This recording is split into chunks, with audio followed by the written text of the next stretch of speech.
قل يا عبادي الذين أسرفوا على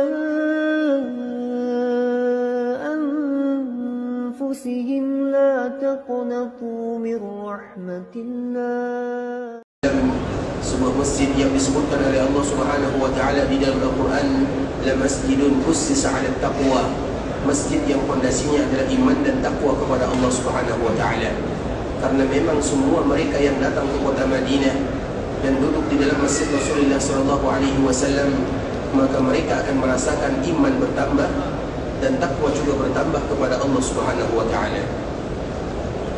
Kemudian salawat beriringkan salam semoga senantiasa tercurahkan buat junjungan alam Nabi kita yang mulia, uswah dan qudwah kita bersama Muhammad bin Abdullah sallallahu alaihi wasallam.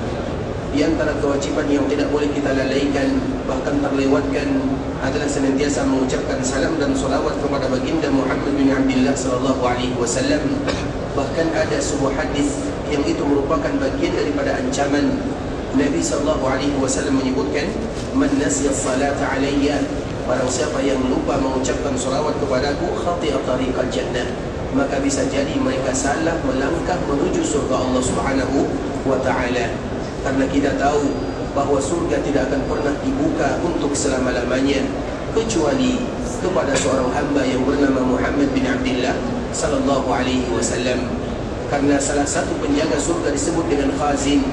Ketika Nabi sallallahu alaihi wasallam datang, dia pun bertanya, maka Nabi mengatakan, "Aku adalah Muhammad."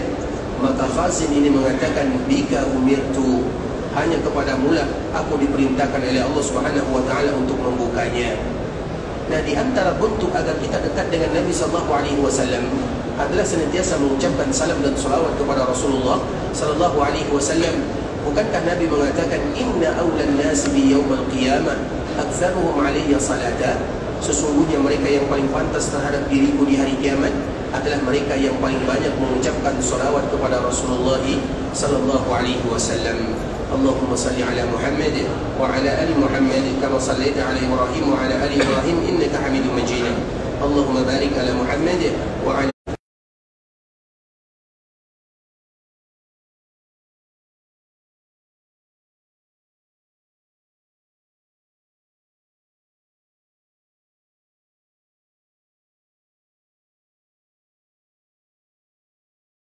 Apabila ada seorang hamba yang bertanya, "Ya Rasulullah, solat apa yang harus kami lakukan dikala kami berada di Masjid Nabawi?"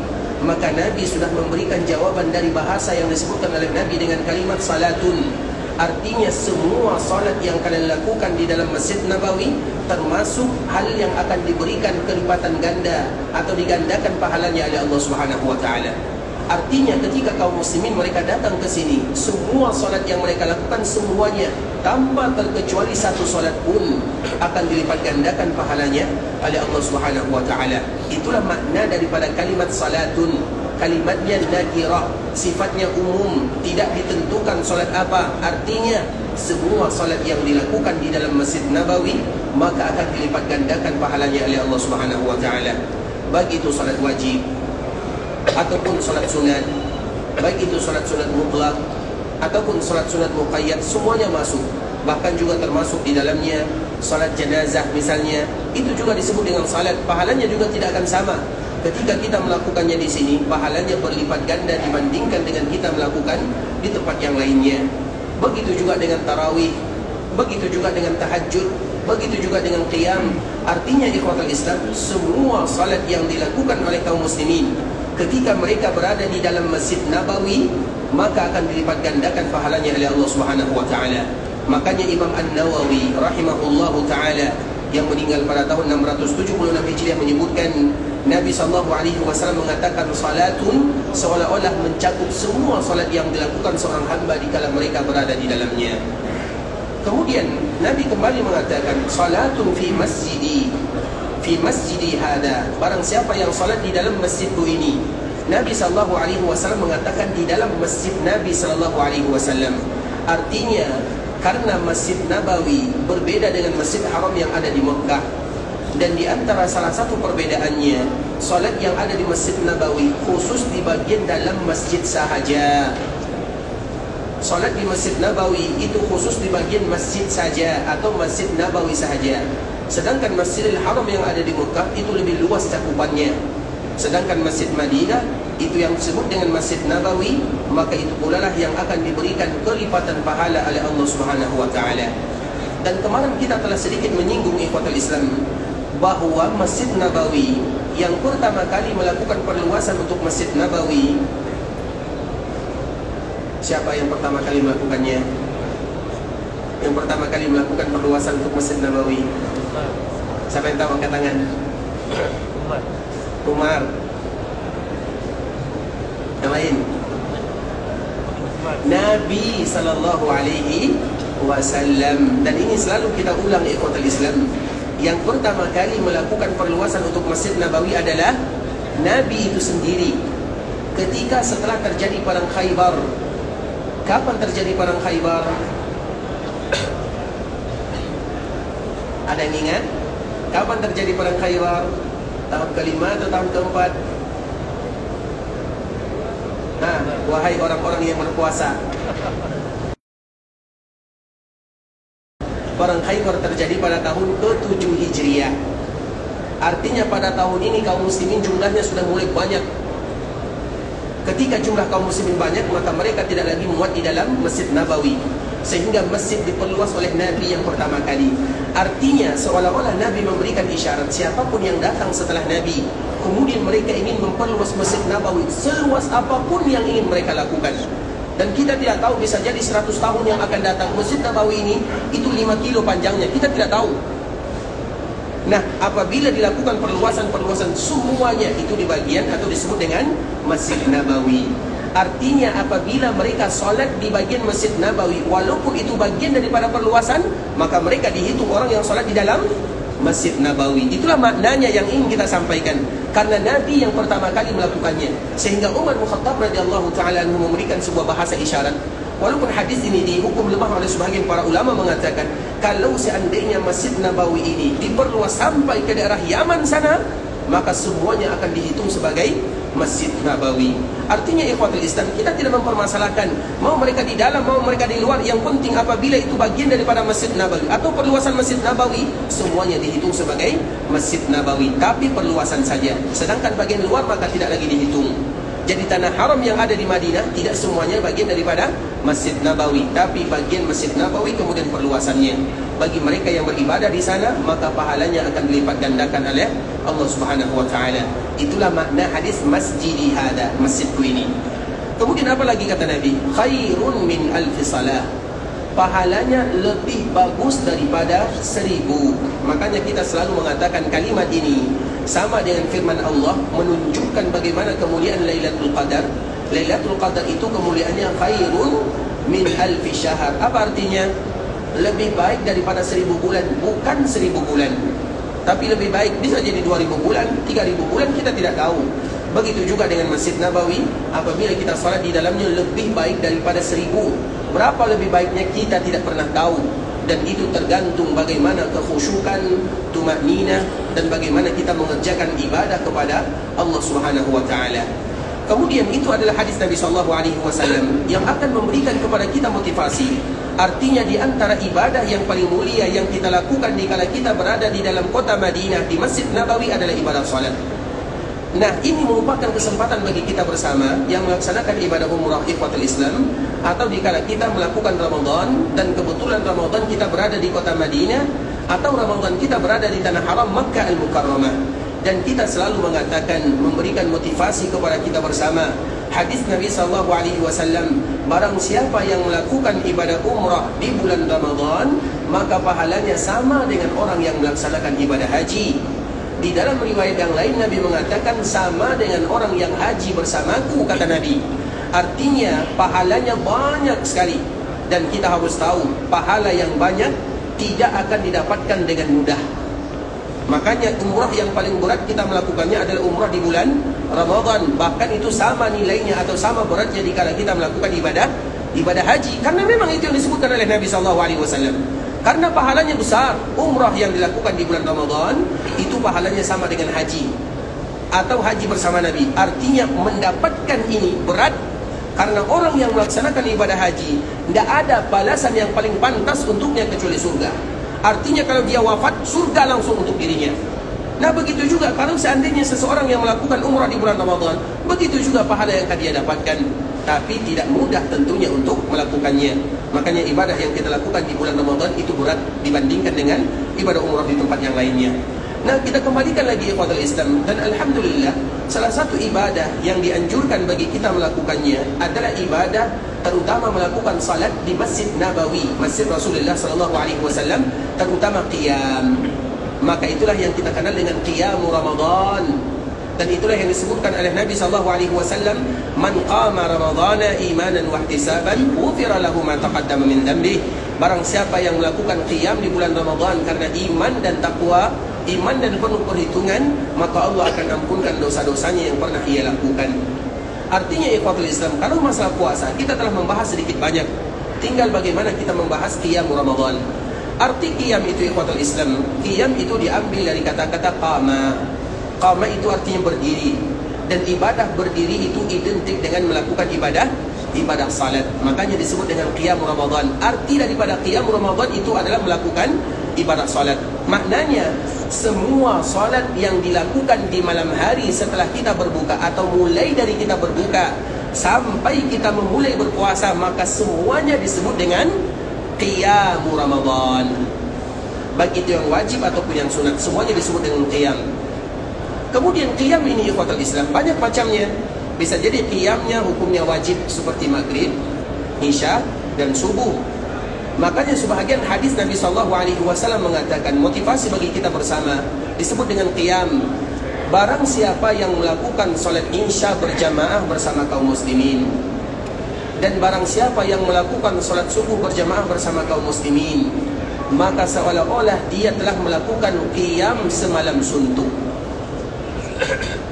Kita ulang lagi hadis ini ikhwatul Islam.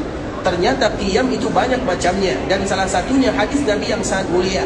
Apabila ada kaum muslimin melakukan salat isya dengan catatan dengan cara berjamaah bersama kaum muslimin, dan salat subuh juga berjamaah, maka seolah-olah dia dihitung melakukan salat malam penuh, dan itu merupakan pahala yang luar biasa. Itu disebut dengan qiyam. Kemudian ikhwatul Islam, qiyam juga disebut dengan qiyam semua salat sunat yang kita lakukan di malam hari.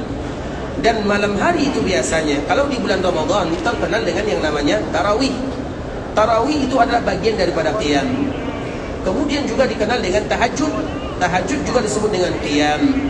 Kemudian adalah solat witir. Witir itu juga disebut dengan qiyam. Artinya semua ibadah yang kita lakukan di malam hari, maka itu bisa disebut dengan qiyam sesuai dengan maknanya. Karena qiyam itu artinya berdiri untuk Allah Subhanahu wa taala, sesuai dengan firman Allah Subhanahu wa taala, wa qumu lillahi qanitin. Karena itu merupakan sifat salat di malam hari. Wa qumu lillahi qanitin. Dan berdirilah kalian untuk Allah dalam keadaan kunut. Kunut itu artinya panjang. Arti kunut itu artinya panjang, artinya lama kita berdiri. Makanya biasanya solat malam itu ikhwatul Islam tidak sama dengan solat-solat yang lain. Karena kebiasaan solat malam itu, makanya solat malam itu harus beda dengan solat-solat yang lainnya. Artinya apa? Di antara salah satu sifatnya tidak boleh berdiri sebentar. Lama kita berdiri, wa qumu lillahi qanitin, sesuai dengan maknanya. Jadi solat malam itu salah satu sifatnya adalah berdirinya lama. Makanya misalnya kalau kita salat isya tidak terlalu panjang ayatnya, tidak menjadi masalah. Tapi kalau solat malam itu biasanya kita lama. Makanya tarawih lama, makanya salat witir lama, makanya salat tahajud juga lama. Karena itu disebut dengan qiyam.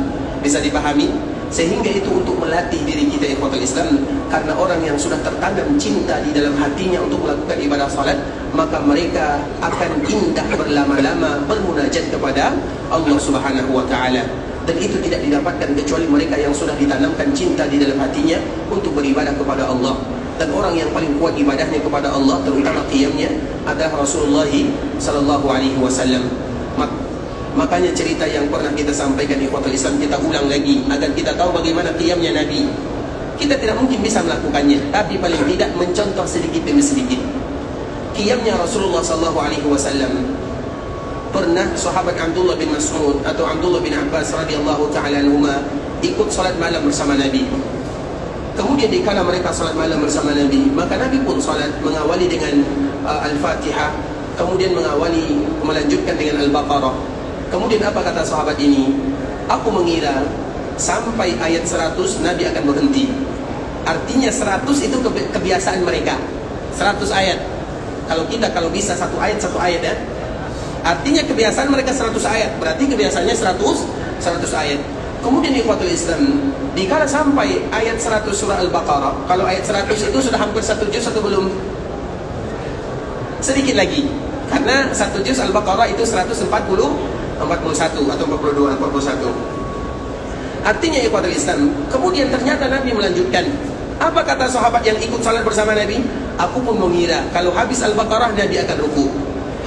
Kemudian ikhwatul Islam, tiba-tiba habis Al-Baqarah. Para sahabat atau sahabat Abdullah bin Mas'ud, dia berharap Allahu Akbar, tapi ternyata disambung dengan Bismillahirrahmanirrahim, disambung surat An-Nisa.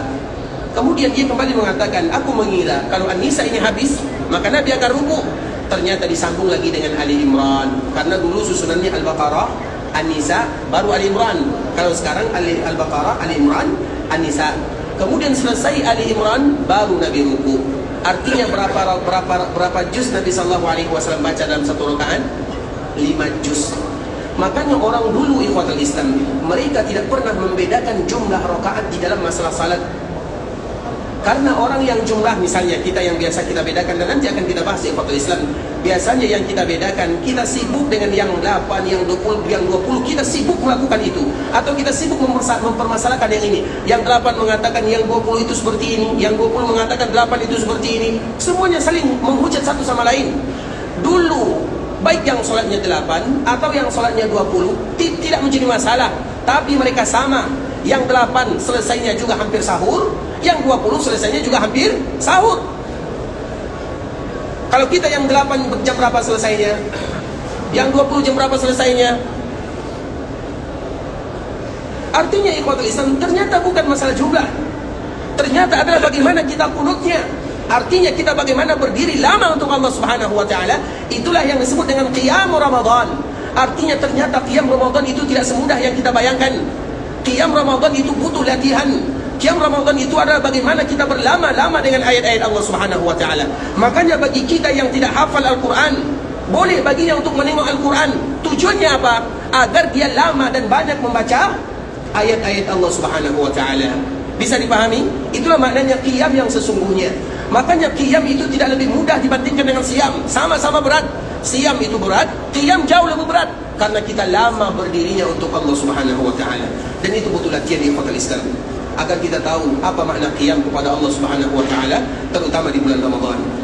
Kemudian ikhwatul Islam, di antara qiyam, sebelum kita membahas tentang masalah tarawih ya, kita membahas dulu tentang masalah witir. Witir ini ikhwatul Islam merupakan di antara salat penutup malam. Makanya hukum asal orang melakukan ibadah witir adalah di akhir malam. Itu hukum asalnya. Kecuali kalau seandainya dia takut kalau tidak bangun di akhir malam, maka boleh baginya melakukan di awal malam. Makanya kalau ada sebahagian kaum muslimin, mereka sholat isya, kemudian sholat 2 rakaat, kemudian sholat lagi 3 rakaat setelahnya, boleh atau tidak? Berarti dia sedang melakukan witir. Atau misalnya dia sholat isya berjamaah, kemudian dia sholat ba'diyah, sholat rawatib, kemudian ditambah lagi salat 1 rakaat, berarti dia sedang witir. Dan itu tidak menjadi masalah bagi mereka yang merasa sulit bangun di akhir malam. Tapi bagi mereka yang merasa bisa bangun di akhir malam, maka lakukanlah witir di akhir malam. Karena witir di akhir malam, karena witir itu ibarat solat penutup malam, sebagaimana solat sunat fajar adalah solat sunat pembuka siang. Dan kedua-duanya merupakan ibadah yang paling mulia. Dan salah satunya adalah witir, di mana Nabi berpesan kepada para sahabatnya untuk jangan meninggalkan yang witir. Bahkan sebahagian para ulama, terutama ulama-ulama Hanafiyah ya, untuk kita tidak ulama Hanafiyah ya, ulama Hanafiyah mereka mewajibkan salat witir. Kalau tidak melakukan salat witir maka hilang wibawahnya. Tentunya dalam masalah agama, begitu mereka menekankan untuk melakukan salat witir. Artinya ikhwatul Islam, walaupun hukumnya tidak wajib, karena yang wajib itu hanya 5 waktu saja. Tapi kenapa mereka mengatakan wajib? Karena ternyata ulama-ulama Hanafiyah memberikan perbedaan. Ada yang fardu, ada yang wajib. Kalau kita fardu wajib sama saja, tapi mereka membedakan yang demikian. Makanya mereka mengatakan yang wajib bukan fardu. Yang fardu mereka tetap mengatakan solat 5 waktu. Sedangkan yang ditekankan dan yang sangat dianjurkan mereka mengatakan dengan kalimat wajib. Tapi terlepas daripada itu semua, ikhwatul Islam, solat witir yang dilakukan di malam hari, bagaimanapun hukumnya tetaplah sunnah namun dianjurkan. Kemudian ikhwatul Islam, kalau seandainya kita melihat solat witir ini, witir itu yang pertama 1 rakaat. Kita beransur-ansur sedikit tentang masalah witir. Hadisnya ikhwatul Islam, ini khusus witir kita bahas ya, yaitu hadis yang dikeluarkan oleh Imam Abu Dawud rahimahullahu ta'ala. Nabi SAW mengatakan, man ahabba an yutira biwahidatin falyaf'al. Barang siapa di antara kalian yang suka witir 1 rakaat, maka lakukanlah. Karena memang minimal solat witir itu 1 rakaat itu kalau 1 rakaat. Kemudian yang kedua, witir yang kedua adalah dengan 3 rakaat. Hadis ini juga dikeluarkan oleh Imam Abu Dawud dan juga Imam An-Nasai. Nabi SAW mengatakan, man ahabba an yutira bisalasin falyaf'al. Barang siapa yang suka melakukan witir 3 rakaat, maka juga silahkan lakukan, tidak menjadi masalah. Kalau 1 rakaat kita tahu bagaimana tata caranya. Takbir, kemudian baca Al-Fatihah, kemudian baca ayat, kemudian rukuk dan selanjutnya kemudian kita salam, selesai. Kalau 3 rakaat itu ada 3 caranya dan ketiga-tiganya benar. Kita ulang lagi ikhwatul Islam. Masalah witir dengan 3 rakaat itu ada 3 cara. Yang pertama, orang yang melakukan witir dengan 1 salam, artinya langsung 3 rakaat tanpa ada henti. Langsung 3 rakaat tanpa ada henti. Sebagaimana yang dilakukan oleh Umar bin Khattab radhiyallahu ta'ala anhu, anna Umar bin Khattab radhiyallahu anhu autara bisalasi rakaatin lam yusallim illa fi akhirihim. Umar bin Khattab radhiyallahu ta'ala anhu, kalau dia salat witir 3 rakaat, maka hanya dengan 1 salam sahaja. Kemudian yang kedua, tata caranya adalah bagi mereka yang melakukan salat witir 3 rakaat, maka boleh dengan 2 salam. Itu cara yang kedua, yaitu dikala 2 rakaat sebagaimana yang kita lakukan di sini atau sebagian daerah kita, maka juga tidak menjadi masalah. Dan itu masyhur bagi kita bersama. Dan cara yang ketiga, cara yang mungkin jarang bagi kita mengetahuinya, salat witir dilakukan sebagaimana kita melakukan salat maghrib. Pernah kita melakukan seperti ini?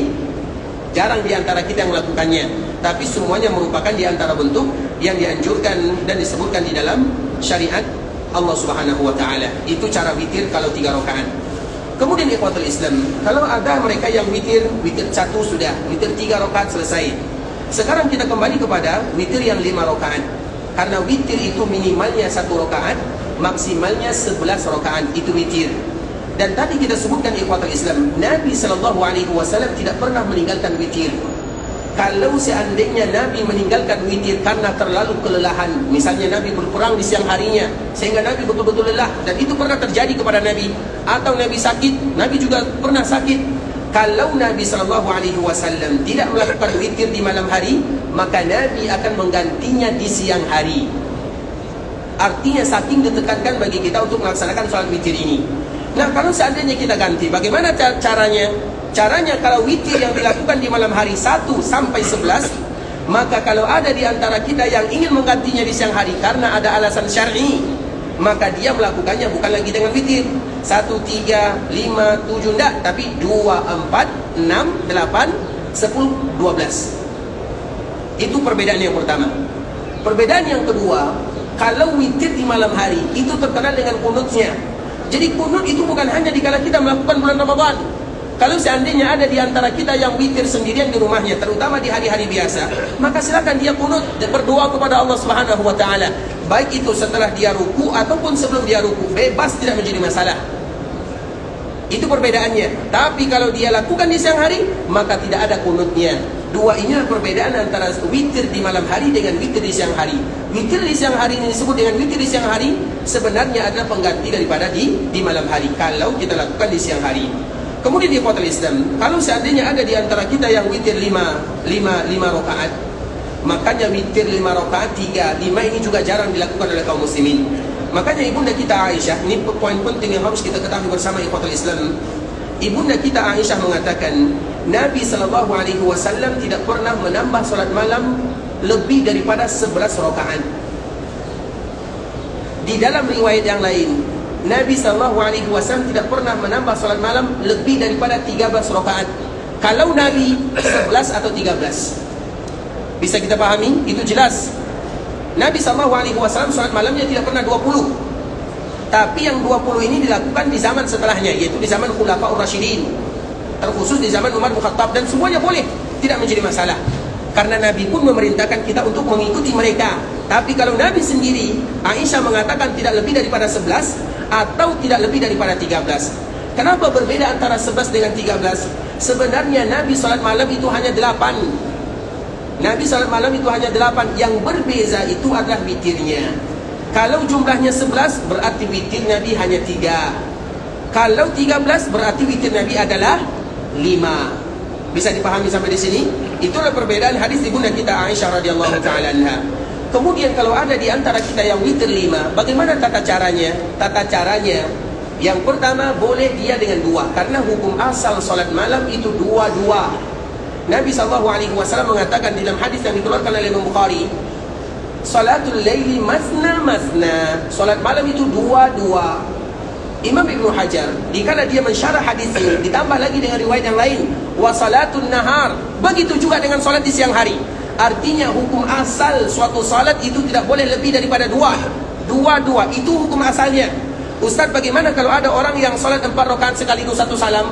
Boleh atau tidak? Boleh, tidak menjadi masalah. Salah satu contohnya dikala dia melakukan salat witir yang 5 rakaat ini. Artinya 5 ini kalau dia lakukan 2, 1, tidak menjadi masalah. Ya, kemudian yang kedua, cara yang kedua, dia lakukan 4, kemudian salam, kemudian tambah 1, juga tidak menjadi masalah. Kemudian cara yang ketiga, dia lakukan dari awal sampai akhir 5 rakaat tanpa salam kecuali di akhir saja. Itu tata cara melakukan salat witir kalau 5 rakaat. Paham semuanya ya? Sekarang pelajaran kita agak berat sedikit nih, maka semoga Allah Subhanahu wa taala memudahkan kita untuk memahaminya. Kemudian ikhwatul Islam, sedangkan bagi mereka yang salat witirnya 7 rakaat tadi 5, sekarang 7. Yang 7 ini sama juga dengan yang 5. Keadaannya sama. Yang 2, 1 atau 6, kemudian ditutup terakhir, dan yang terakhir ke-7-7-nya sekaligus. Begitu pula lah dengan 9, begitu pula lah dengan 11 rakaat. Dan itulah disebut dengan witir ikhwatul Islam. Karena witir ini merupakan di antara salah satu yang mana Nabi SAW tidak pernah meninggalkannya. Dan juga kalau ada di antara mereka tadi, sebagaimana yang kita katakan, kalau ada di antara kaum muslimin mereka yang melakukan salat malamnya dia tidak 2-2 tapi 4-1 salam, maka termasuk ke dalam riwayat yang disebutkan oleh ibunda kita Aisyah radhiyallahu taala anha, kana an-nabiy sallallahu alaihi wasallam yusalli 4. Nabi sallallahu alaihi wasallam salat 4. Fala tas'al an husnihinna wa tulihin, maka jangan kalian bertanya tentang salat malam Nabi, tentang indahnya, tentang panjangnya. Thumma yusalli 4, kemudian Nabi salat 4 lagi. Fala tas'al an husnihinna wa tulihin, thumma yusalli 3, kemudian Nabi salat 3. Artinya kalau ada orang yang salat 2-2, 1, maka tidak menjadi masalah, dan itulah hukum asalnya. Kalau ada orang yang salat 4-4-3, maka juga ada termasuk kemungkinan di dalam hadis Nabi sallallahu alaihi wasallam, ada kemungkinan di sana. Kalau ada kemungkinan di dalam istilah fikih disebutkan ikhwatul Islam, idza wujida al-ihtimal batala al-istidlal atau saqat al-istidlal. Apabila ada kemungkinan, maka kita tidak boleh menarik hukum serta merta di sana. Apa maknanya? Orang yang melakukan salat 4 rakaat, karena 4 rakaat yang ditanyakan oleh ibunda kita Aisyah, Aisyah hanya mengatakan 4. Bisa jadi 4-1 salam, bisa jadi 4 dengan 2 salam. Kedua-duanya mungkin. Bisa dipahami? Kita ulang lagi ikhwatul Islam. Aisyah mengatakan yusalli 4. Bisa jadi 4-1 salam, bisa jadi 4 dengan 2 salam. Kenapa demikian? Karena Nabi SAW tidak memisahkan 4 ini, baik dengan 2 salam ataupun dengan 1 salam. Nah, ada kemungkinan demikian. Apabila ada kemungkinan, itu makna dari pakai kaidah fikih yang tadi kita sebutkan. Apabila ada kemungkinan, maka yang satu tidak boleh menyalahkan yang lain. Tidak boleh kita ambil hukum yang ini benar, yang itu salah. Bisa dipahami atau tidak? Idza wujidal ihtimal saqata istidlal. Itu merupakan di antara kaidah yang disebutkan oleh para ulama. Ikhwatul Islam, saudara kaum muslimin, para tetamu Allah rahimani wa rahimakumullah. Sampai di sini mungkin kita menjelaskan masalah witir ya, supaya nanti kita tidak terlalu pusing ya. Karena masalah salat ini banyak meragamnya, banyak dalilnya, banyak alasannya. Ternyata banyak sekali anjuran-anjuran yang disebutkan oleh baginda Rasulullah SAW kepada kita bersama. Dan tujuan kita adalah bagaimana kita melakukannya. Dan kita menyampaikan ilmu, menyampaikan pengetahuan, itu adalah langkah awal. Dan pengetahuan itu tidak akan berguna sampai kita melakukannya. Itulah tujuan yang sebenarnya. Artinya ikhwatul Islam, kita menyampaikan kalimat ini, tata caranya, itu ada manfaat, tapi itu hanya tahap awal saja. Dan tahap yang sesungguhnya adalah bagaimana kita dimudahkan oleh Allah Subhanahu wa taala untuk melakukannya. Apa gunanya kita membahas tentang masalah witir kalau kita tidak melakukan witir? Karena ilmu yang sebenarnya adalah ilmu dengan amal. Karena amal itu adalah buah daripada ilmu. Sehingga ilmu itu merupakan tahapan awal di mana orang ingin mengenal ibadah. Kemudian setelah mereka mengenalnya, maka proses yang kedua atau tahapan yang kedua, bagaimana mereka bermohon kepada Allah agar termasuk orang-orang yang dimudahkan untuk melakukannya. Ikhwatul Islam, saudara kaum muslimin, para tetamu Allah rahimani wa rahimakumullah. InsyaAllah besok kita akan kembali membahas tentang masalah tarawih. Malam ini atau hari ini kita cukup membahas tentang masalah witir saja. Dan semoga Allah memberikan manfaat kepada kita bersama. Bagi kita yang ingin bertanya, maka kami persilahkan. Barakallahu fikum. Ustaz, silakan. Assalamualaikum warahmatullahi wabarakatuh. Di luar witir Ustaz ya, tadi sebelumnya disinggung terkait fadilah sholat di Masjidil Haram dan di Masjidil Nabawi. Saya pernah mendengar pendapat bahwasanya khusus untuk Masjidil Haram, bahwasanya keutamaannya itu berlaku untuk seluruh tanah haram di semua masjid. Bagaimana pendapat ini Ustaz? Baik, barakallahu fikum. Pertanyaannya ikhwatul Islam, tadi kita telah menyebutkan bahwa orang yang salat di Masjidil Haram Makkah dan Madinah itu dua hal yang berbeza. Dan kalimat haram yang ada di Makkah dan Madinah juga dua hal yang berbeza. Kalimat haram itu ikhwatul Islam, haram yang ada terutama orang yang melakukan salat di Masjid Nabawi, Masjid Rasulullah sallallahu alaihi wasallam, itu hanya khusus di bagian masjid sahaja. Kelibatan ganda yang disebutkan oleh Rasulullah sallallahu alaihi wasallam, salatun fi masjidi hada khairun min alfi salatin fi ma siwa ila al-Masjidil Haram, itu khusus di bagian dalam Masjid Nabawi saja. Artinya di dalam Masjid Nabawi saja. Dan itu kita semuanya sepakat. Sedangkan di Masjidil Haram yang ada di Mekah, makanya disebutkan oleh Nabi sallallahu alaihi wasallam illal Masjidil Haram, kecuali Masjidil Haram yang ada di Mekah. Dan haram itu Mekah juga disebut dengan haram, di sini juga disebut dengan haram. Kedua-duanya disebut dengan haram. Hanya saja kalau kita lihat tingkat keharamannya, kalau di Mekah itu adalah ijma' para ulama bahwa itu adalah tanah haram yang memiliki kekhususan yang spesial.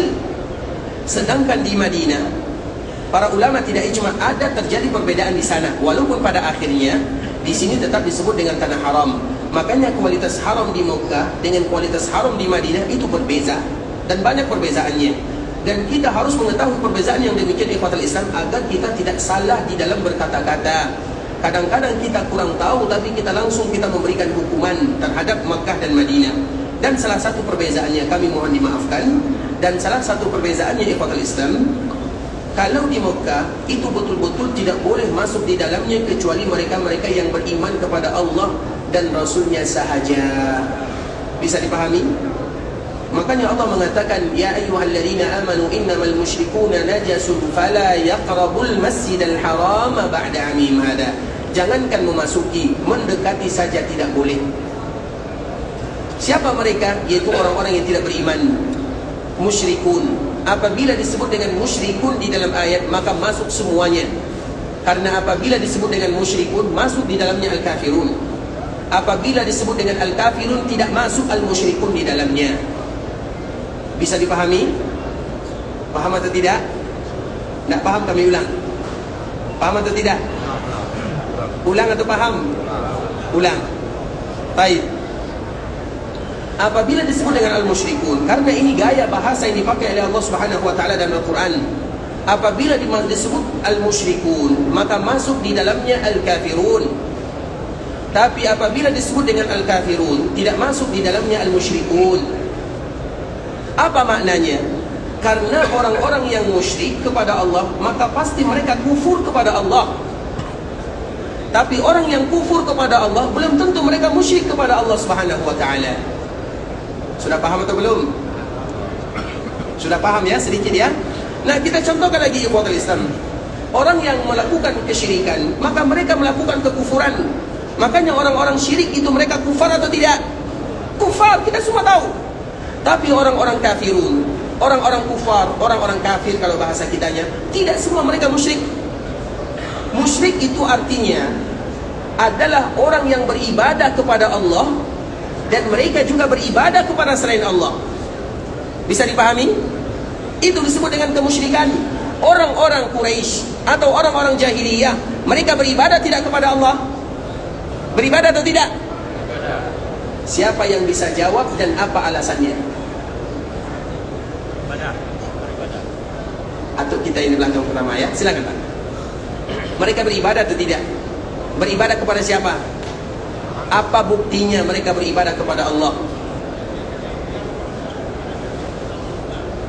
Di dalam perjanjian Hudaybiyah ditulis Bismillahirrahmanirrahim. Bismikallahumma. Baik, artinya mereka kenal dengan Allah. Mereka kenal. Yang kenal dengan Allah, semua orang-orang kufar sekarang, mereka kenal dengan Allah atau tidak? Pertanyaannya, apa buktinya mereka beribadah? Kenal dengan ibadah dua hal yang berbeda. Iya atau tidak? Mereka kenal dengan Allah, apa buktinya? Buktinya mereka menulis kalimat Allah dan mereka tahu tentang Allah, itu kenal. Tapi apa bukti mereka beribadah kepada Allah? Ibadah haji, apa buktinya dalam ibadah haji? Mereka tetap tawaf, mereka tetap mengucapkan kalimat talbiyah. Apa talbiyah orang-orang Quraisy atau orang-orang jahiliyah? Sama dengan talbiyah kita. Labbaik Allahumma labbaik, labbaik la syarika lak labbaik. Sampai di sini sama. Maka Nabi mengatakan kalau seandainya mereka mencukupkan sampai di sini, maka mereka sudah benar. Tapi mereka tidak mau. Mereka sambung. Kalau kita sambungannya apa? Innal hamda wan ni'mata laka wal mulku la syarika lak. Tauhid selalu. Akidah benar, lurus kepada Allah Subhanahu wa taala. Tapi mereka mengatakan illa syarikan walak tamlikuhu wa ma malak. Ya Allah, engkau tidak ada syirikat. Seolah-olah mereka mengatakan, ya Allah, kami jawab seruanmu untuk beribadah, kami datang ke sini. Kata orang-orang jahiliyah, orang-orang musyrikun, kami tawaf, kami beribadah karenamu, untukmu. Dan kami tidak melakukan kesyirikan kecuali kesyirikan yang engkau izinkan. Apakah ada kesyirikan yang diizinkan atau tidak? Yang namanya syirik tidak pernah diizinkan di dalam syariat. Tapi yang mengizinkan kesyirikan adalah orang-orang jahiliyah. Maka mereka menyebutkan illa syarikan wala, kecuali syarikat yang engkau izinkan. Nanti ambil hadiahnya Pak ya. Baik, barakallahu fiik. Artinya ikhwatul Islam, orang musyrikun, mereka adalah orang yang beribadah kepada Allah, tapi mereka juga beribadah kepada selain Allah. Bisa dipahami? Tapi orang kafirun, mereka tidak pernah beribadah kepada Allah. Jelas sampai di sini ya? Baik. Makanya orang-orang musyrikun masuk di dalamnya kafirun, mereka tidak pernah boleh masuk ke tanah haram yang ada di Mekah. Itu kita semuanya sepakat. Tapi kalau di Madinah, Madinah boleh atau tidak? Yang tidak tahu bilang tidak tahu, yang tahu bilang tahu. Kalau di Madinah boleh atau tidak? Di Madinah betul boleh nih. Siapa yang jawab angkat tangan dan sebutkan alasannya. Ya, silakan. Boleh.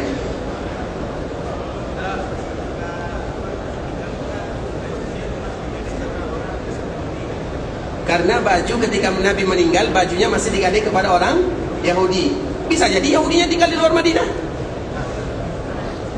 Di situ ya? Dari mana tahu di situ?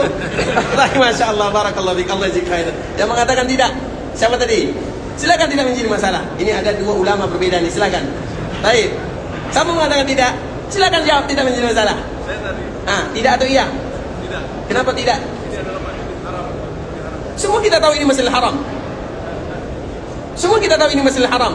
Pertanyaannya, boleh tidak orang-orang yang bukan muslim mereka datang ke tanah haram Madinah? Apa alasannya? Masalah haram itu aja. Itu tadi yang disebutkan orang Yahudi, Nabi meninggal masih menghutangkan baju besinya kepada orang Yahudi. Berarti tidak mungkin Nabi berhutang kepada orang Yahudi yang ada jauh. Pasti yang ada tinggal di Madinah. Bagaimana? Silakan dijawab. Tidak menjadi masalah. Artinya kita, agar kita tahu, artinya ikhwatul Islam, ini mohon maaf ya, kalau di Madinah itu ada sedikit perbedaannya. Untuk tinggal di sini tidak boleh. Untuk tinggal tidak boleh kecuali kaum muslimin. Tapi kalau hanya sekedar melihat, berziarah, maka para ulama mengizinkan yang demikian, terutama berziarah yang ada maslahat agama di dalamnya. Kenapa demikian? Karena bisa jadi dengan mereka berziarah, dan ziarah itu tidak boleh berlama-lama, 1 hari cukup atau 2 hari cukup. Bisa jadi dengan mereka menyaksikan kaum muslimin melakukan salat 5 waktu, mendengarkan ayat-ayat Allah, mereka pun mendapatkan hidayah dengannya. Dan itu pernah dilakukan oleh Nabi SAW kepada salah seorang yang bernama Sumamah. Sumamah bin Uthal adalah salah seorang yang berasal dari Yamamah, dan terjadi peperangan antara Nabi dengan mereka. Kemudian Sumamah ini pemimpinnya ditangkap. Kemudian dikala dia ditangkap, diikat. Di mana dia diikat? Diikat di dalam Masjid Nabawi. 3 hari 3 malam lamanya. Kemudian setelah diikat di ikhwatul Islam, maka setiap hari Nabi bertanya, bagaimana keadaanmu hai Sumamah? Maka Sumamah mengatakan, kalau kamu bebaskan, aku akan berikan hadiah apa yang kamu minta. Kalau kamu bunuh, kamu membunuh seorang yang punya tentara di belakangnya.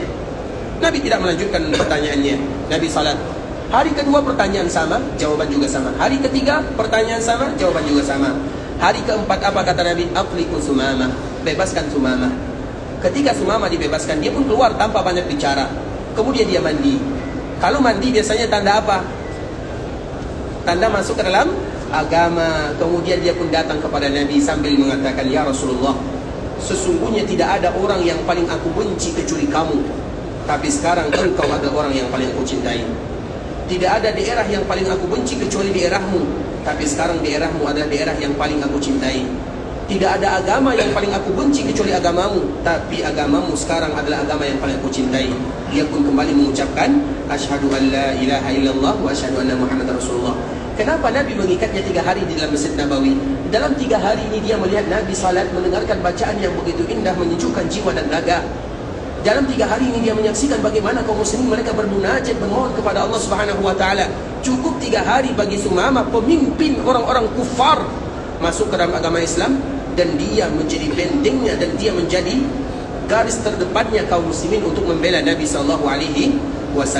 Belum lagi orang-orang Nasara yang berasal dari Najran. Kita tahu daerah Najran.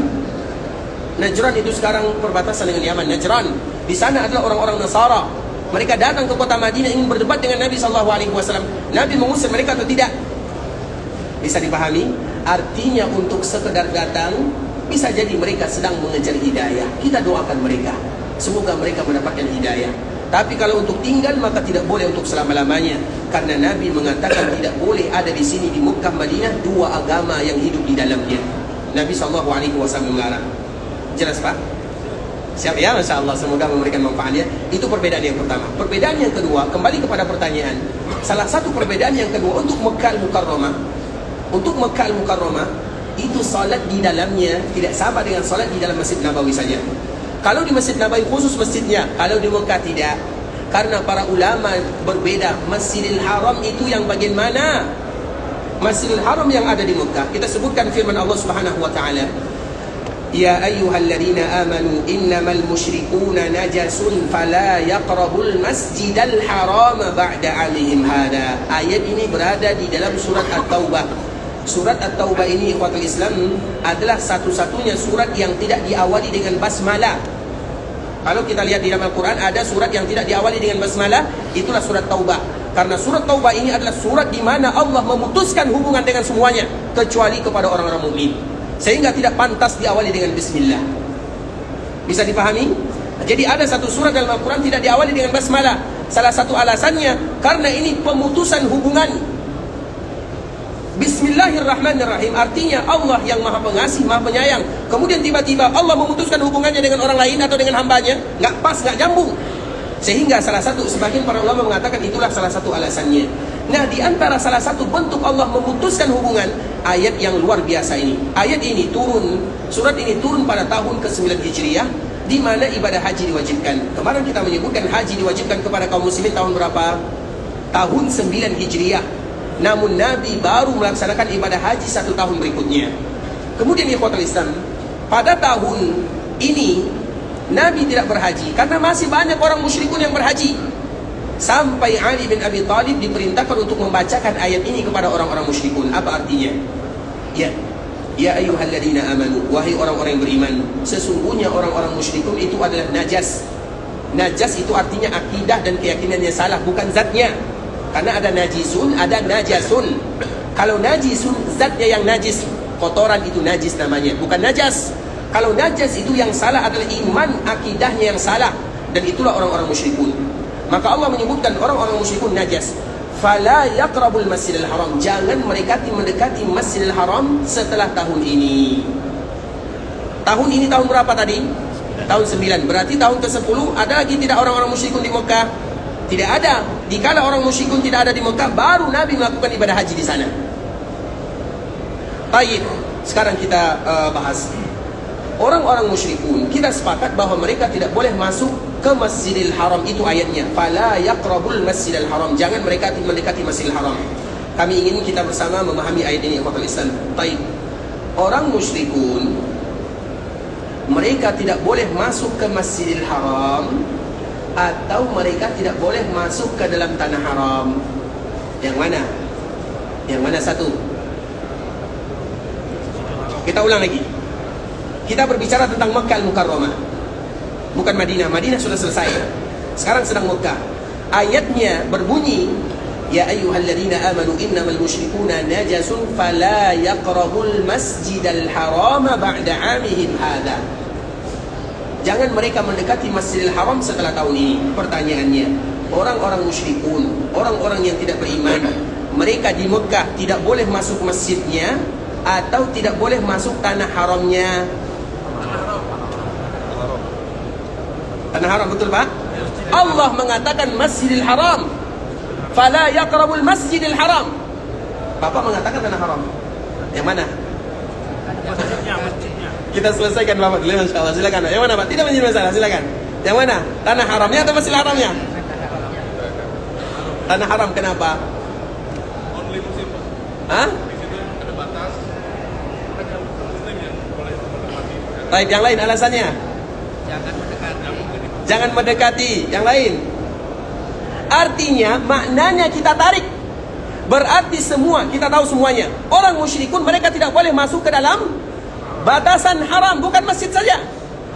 Artinya, seolah-olah Allah mengatakan bahwa semua tanah haram yang ada di Makkah Al-Mukarramah disebut dengan istilah Masjidil Haram. Bisa dipahami? Allah mengatakan fala yaqrabul Masjidil Haram, jangan mereka mendekati Masjidil Haram. Mereka tidak boleh mendekati masjid atau tidak boleh mendekati batasannya. Batasannya, iya atau tidak? Berarti seolah-olah semua batasannya disebut dengan kalimat Al-Masjidil Haram. Artinya iya, kita tidak memungkiri terjadi perbedaan para ulama, tapi ini merupakan pendapat yang kuat yang kami lebih condong kepadanya. Artinya ikhwatul Islam, bahwa Masjidil Haram yang ada di Makkah Al-Mukarramah itu mencakup semuanya. Siapapun yang tinggal di sana di tanah haram, maka mereka akan mendapatkan pahala salat, terutama ibadah salat, lebih daripada 100.000 kali lipat dibandingkan dengan salat di tempat yang lainnya. Itu kekhususan yang ada di Makkah Al-Mukarramah, terutama di bulan Ramadan. Kalau bulan Ramadan ini ikhwatul Islam, kalau seandainya ada di antara kaum muslimin mereka tidak bisa salat di bagian masjidnya, di trasnya, pelatarannya, mereka bisa salat 2 kilo atau 3 kilo yang ada di saf belakangnya, maka mereka tetap dihitung sebagai salat di dalam kalimat Masjidil Haram. Seperti terutama di bulan Ramadan.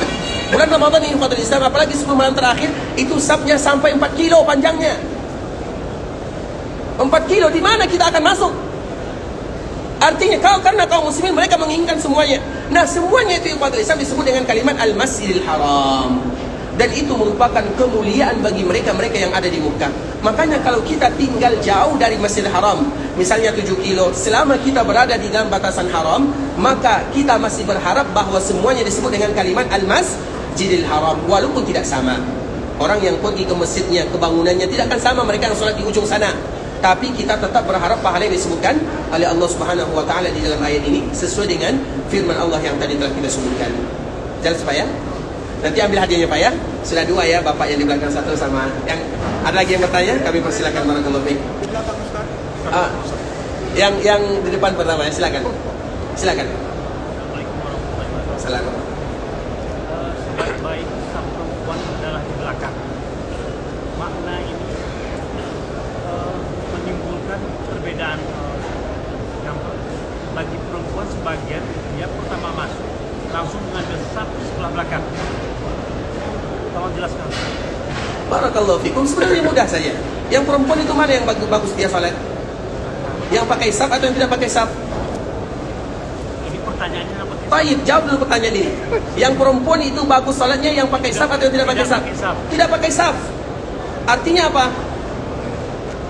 Kalau tidak pakai saf itu apa maknanya? Sendiri di kamarnya. Di kamar itu ada lagi ruangan khusus semakin dalam, makanya disebut fi qa'ri baitiha. Qa'r itu artinya yang paling dalam khusus, namanya qa'run. Artinya semakin mereka salat di sana semakin besar pahalanya. Iya, kita tidak melarang mereka untuk salat di masjid. Artinya wanita, berarti hukum asal wanita salat di rumah atau di masjid? Jelas? Kalau kita laki-laki hukum asal salatnya di mana? Di masjid. Kemudian ada perempuan yang salatnya di masjid. Boleh kita larang atau tidak? Tidak. Nah, ketika mereka salat masuk ke dalam masjid, kemudian ada hadis. Nah, ini baru permasalahannya. Sesungguhnya saf yang paling bagus untuk laki-laki ada yang terdepan, dan yang saf yang paling buruk adalah yang paling belakang. Kalau untuk perempuan, saf yang paling bagus adalah yang di belakang. Kenapa demikian? Karena itu percampuran antara laki-laki dan perempuan. Bisa dipahami? Kalau ada masjid yang di sana ada laki-lakinya, di sana ada juga perempuannya, yang paling dekat dengan satu jenis yang lainnya, yang laki-laki yang paling dekat dengan perempuan yang seberapa? Terakhir. Yang perempuan yang paling dekat dengan laki-laki seberapa? Terdepan. Iya atau tidak? Yang terdepan. Maka karena semakin mereka dekat dengan lawan jenisnya, maka semakin tidak dianjurkan di dalam agama. Bahkan dalam ibadah sholat pun ditekankan. Bagaimana kalau hari-hari yang lainnya? Karena memang perempuan itu hukum asalnya dianjurkan mereka sholat di dalam rumahnya. Kalau itu sholat masjid yang ada laki-laki dan perempuan, bagaimana kira-kiranya kalau masjid yang tidak ada, atau musola, atau tempat sholat lah yang di situ perempuan semuanya? Mana saf yang paling bagus? Kita kembalikan kepada hukum asal yang depan. Selesai. Jadi di sana ada illah, ada alasan di sana. Alasannya apa? Semakin mereka mendekati kaum laki-laki, maka semakin tidak dianjurkan. Sebagaimana kaum laki-laki yang semakin mendekati kaum perempuan, semakin tidak dianjurkan. Jelas Pak ya? Yang mana lagi yang ragu? Baik, silakan. Yang lain kami persilakan. Yang di belakang silakan. Silakan. Silakan Pak. Assalamualaikum warahmatullahi wabarakatuh. Saya bertanya, apakah tempat miqat itu batas dari tanah haram? Baik, ikhwatul Islam, pertanyaannya miqat. Miqat itu ada dua. Yang pertama disebut dengan miqat zamani, yang kedua disebut dengan miqat makani. Miqat zamani itu adalah zaman, dan biasanya adalah untuk orang yang melaksanakan ibadah haji dan melaksanakan ibadah umrah. Kalau orang melaksanakan ibadah umrah sepanjang tahun bebas, bisa dipahami? Sepanjang tahun tanpa ada hentinya, maka mereka bebas untuk melaksanakan ibadah umrah. Bahkan di hari raya pun mereka boleh umrah atau tidak? Boleh, tidak menjadi masalah. Artinya bebas di waktu-waktu kapanpun bebas. Makanya miqat zamani, zamannya untuk orang yang umrah bebas. Sedangkan miqat zamani untuk orang yang haji di musim-musim haji. Dan bulan-bulan haji diawali setelah kita, atau di tanggal pertama hari raya Idul Fitri, diakhiri di hari raya Idul Adha. Itu semuanya disebut dengan bulan-bulan haji. Maka itu disebut dengan miqat zamani. Kemudian miqat makani. Miqat makani itu adalah tempat, dan miqat makani itu adalah tempat di mana seseorang akan mengawali ihram. Misalnya kita contohkan miqat penduduk Madinah, namanya adalah Zulhulaifah, atau yang kita kenal dengan Zulhulaifah, atau kalimat yang masyhur Bir Ali. Bir Ali itu kalimat yang tidak diketahui oleh orang-orang kecuali pada abad ke-10 Hijriah. Kalimat yang masyhur itu adalah Zulhulaifah. Nah, apakah itu bagian daripada tanah haram? Tentu tidak. Kalau Bir Ali tidak bagian daripada tanah haram. Tanah haram yang ada di kota Madinah, Nabi SAW menyebutkan di dalam hadisnya, Al-Madinatu haramun ma baina 'airin ila Thawr. Madinah itu haram dari Bukit Ir sampai ke Bukit Thawr. Di mana Bukit Ir, di mana Bukit Thawr, nanti cari sendiri. di internet ya. Di mana posisinya? Karena diapit oleh dua bukit dan diapit oleh dua lembah. Kalau bukitnya yang pertama namanya Bukit Ir, yang kedua Bukit Tur. Sedangkan lembah, yang satu namanya Lembah Wabrah, yang kedua namanya Lembah Waqin. Itulah tanda tanah haram. Apakah Zulhulaifah bagian daripadanya? Zulhulaifah sudah berada di bagian luarnya. Karena rata-rata bagian atau panjang tanah haram yang ada di Madinah, kurang lebih radiusnya kurang lebih 8 kilo kiri kanan depan belakang. Kurang lebih 8 kiloan. Bisa dipahami? Kalau di Madinah. Kalau di Mekah lebih luas lagi. Dan tanah haram atau miqat itu tidak ada yang jaraknya paling dekat dengan Mekah, tidak ada. Kalau Mekah miqatnya atau kalau Mekah tanah haramnya kurang lebih 20 sekian, 21, 22, 23, 24. Artinya kalau dari kanan 22, dari kiri 21, artinya kurang lebih 20 kiloan lah, kiri kanan depan belakang. Nah, miqat itu tidak ada yang 20 kiloan. Rata-rata 100 kilo, 150, ada yang 200 dan yang paling panjang adalah 400, yaitu di kita, miqat penduduk Madinah. Artinya miqat itu bukan bagian daripada tanah haram. Bisa? Insyaallah jelas Pak ya? Baik. Ikhwatul Islam rahimani wa rahimakumullah, ada yang ingin bertanya? Silakan terakhir ya.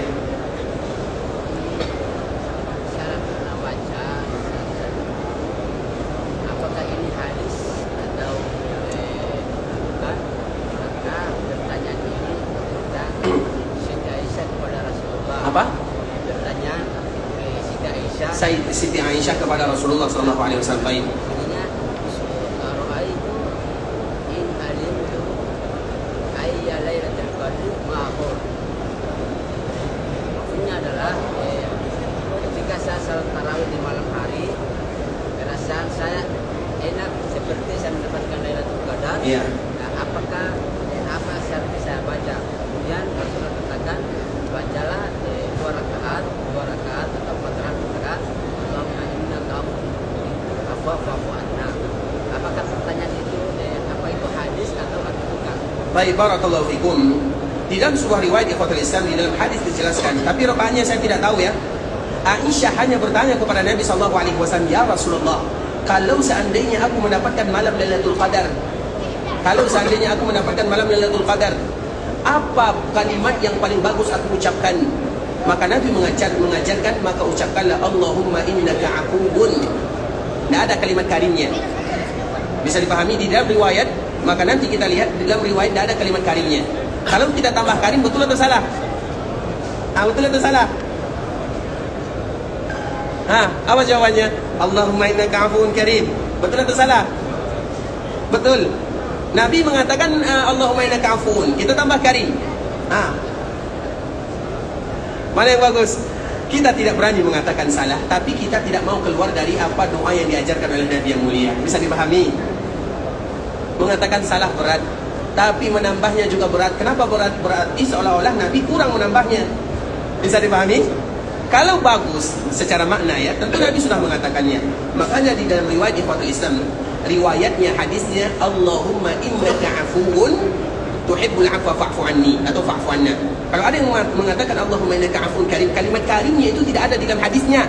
Kalau kita tambah, kami tidak mengatakan salah, tapi itu tidak dibaca oleh Nabi sallallahu alaihi wasallam karena maknanya benar. Tapi bahasanya tidak disebutkan oleh Nabi.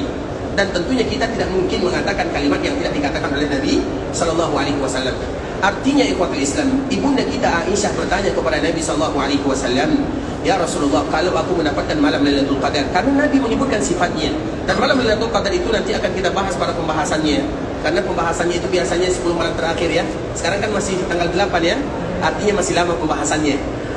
Malam Lailatul Qadar itu awal-awalnya hampir saja disebutkan waktunya. Ini waktunya, tapi tidak jadi. Karena ada perseteruan sedikit di antara para sahabat.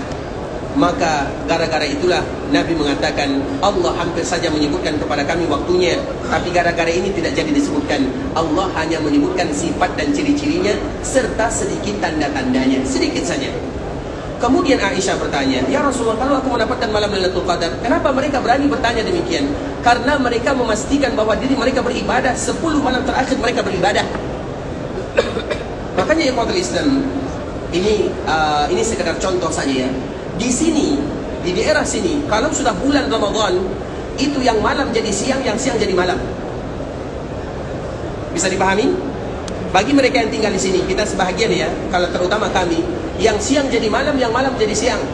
Artinya waktu itu berputar, lebih aktif di malam hari daripada di siang hari. Di siang hari kita semuanya tidur, istirahat misalnya, tapi di malam hari semua aktivitas ada di sana. Artinya apabila di malam hari kita melakukan aktivitas dan kita bangun, maka kemungkinan untuk mendapatkan malam Lailatul Qadar bisa atau tidak? Banyak sekali. Banyak sekali kemungkinan. Makanya kalau sudah 10 malam terakhir atau kalau sudah bulan Ramadan, di sini ya, kami berbicara di sini. Rumah sakit itu bukannya di malam hari. Sekolah-sekolah kadang-kadang ada juga di malam hari. Artinya aktivitas apalagi kedai makan itu semuanya di malam hari. Warung-warung di malam hari semuanya. Jadi berganti di pagi hari, di siang hari menjadi malam, malamnya menjadi siang. Artinya untuk memudahkan masyarakatnya beribadah kepada Allah Subhanahu wa taala. Artinya untuk mendapatkan malam Lailatul Qadar ternyata bagi mereka mudah. Yang sulit itu bagi kita. Kenapa? Karena kita terbiasa tidur di malam hari. Makanya kalau sudah 10 terakhir di bulan Ramadan, Nabi tidak tidur di malam hari. Waktu yang bergadang, yang dianjurkan bagi kita bergadang dan betul-betul bergadang adalah di akhir bulan Ramadan untuk mendapatkan malam Lailatul Qadar. Dan itulah yang dilakukan oleh Nabi, istri Nabi, keluarga Nabi, sahabat Nabi, semuanya. Dan generasi-generasi terdahulu. Sehingga dikala mereka bertanya, "Ya Rasulullah, kalau aku mendapatkan malam Lailatul Qadar," artinya mereka bisa meyakini mereka akan mendapatkan malam Lailatul Qadar karena setiap malam mereka bangun beribadah kepada Allah. Kemudian baru mereka bertanya. Maka Nabi mengatakan, kalau kamu mendapatkannya, maka perbanyaklah mengucapkan doa ini. Allahumma innaka afuwun tuhibbul afwa fa'fu anna. Itu merupakan di antara salah satu bentuk malam Lailatul Qadar. Insyaallah jelas Pak ya? Itu hadis itu ya. Iya, hadis. Memang ada riwayat yang sangat masyhur.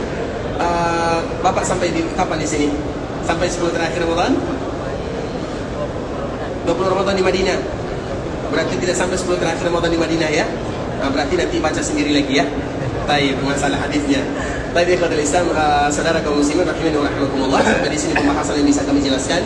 Yang benar tentu dari Allah Subhanahu wa taala, yang salah dari diri kami pribadi karena kurangnya ilmu kami, karena kebodohan, karena kejahilan dan karena ketidaktahuan kami mohon dimaafkan kalau ada kata-kata yang salah, kalimat-kalimat yang kurang tepat, bahasa-bahasa yang kurang bagus, kami mohon dimaafkan.